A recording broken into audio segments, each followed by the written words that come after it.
अब हमें पता लग चुका है कि डिफ़िकल्ट इंट्यूबेशन के कॉज़ क्या-क्या होते हैं। अब हमें डिफ़िकल्ट इंट्यूबेशन को मैनेज कैसे करना है, उसका चार्ट, उसका ग्राफ मैं आपको दिखाता हूँ। ये एक चार्ट मैंने बनाया है डिफ़िकल्ट इंट्यूबेशन के लिए। यहाँ पे 2 सिचुएशंस होती हैं, एंटीसिपेटेड और अनएंटीसिपेटेड। एंटीसिपेटेड का मतलब होता है समर्थ, जिसमें आप समर्थ होते हो, आप पेशेंट को मैनेज करते हो विद अवेक इंट्यूबेशन में। और एक होता है अनएंटिसिपेटेड, जिसमें आपको पता ही है कि आप अनएंटिसिपेटेड है, आपको पता ही नहीं था कि असमर्थ हो ये जानने में कि ये डिफ़िकल्ट इंट्यूबेशन है। तो इसमें आपको क्या-क्या करना होता है? अगर आप एंटिसिपेटेड हो, समर्थ हो पेशेंट को इंट्यूबेट करने में, तो आप क्या करेंगे? Manage with awake intubation. और आप अनएंटिसिपेटेड हो, आपको पता ही नहीं है, तो सबसे पहले आपको हेल्प के लिए कॉल करनी है, immediate call for help.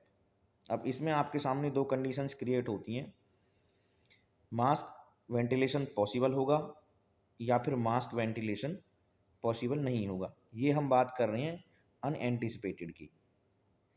Mask ventilation possible, यदि मास्क वेंटिलेशन आपका पॉसिबल है तो आप रीट्राई करेंगे इंट्यूबेशन के लिए with change in head and neck position with बूजी। यहाँ पे बूजी की स्पेलिंग गलत है, ये बी है, पी नहीं है। आप विद बूजी री इंट्यूबेशन की ट्राई करेंगे।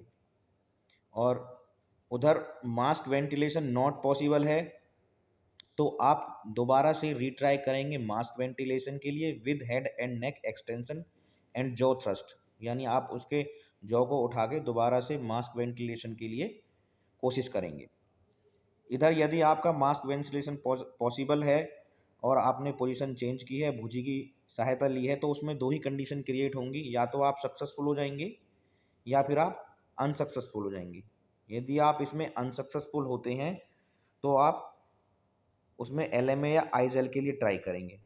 यदि आपका आईजेल या एलएमए आराम से चला जाता है, आपका वेंटिलेशन कंप्लीट हो जाता है, तो कोई बात ही नहीं है। अगर आप अनसक्सेसफुल हो जाते हैं तो आप दोबारा से रीट्राई करेंगे मास्क वेंटिलेशन के लिए और पोस्टपोन करेंगे सर्जरी को।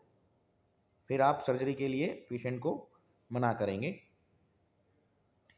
इधर देखिए, यहाँ पे आपका मास्क वेंटिलेशन पॉसिबल नहीं था तो आपने दोबारा से मास्क वेंटिलेशन किया, पेशेंट के हेड एंड नेक पोजीशन को चेंज किया, वो आपका सक्सेसफुल हो गया तो अच्छी बात है। नहीं होता है तो यहाँ पर भी आप एलएमए और आईजेल के लिए ट्राई करेंगे।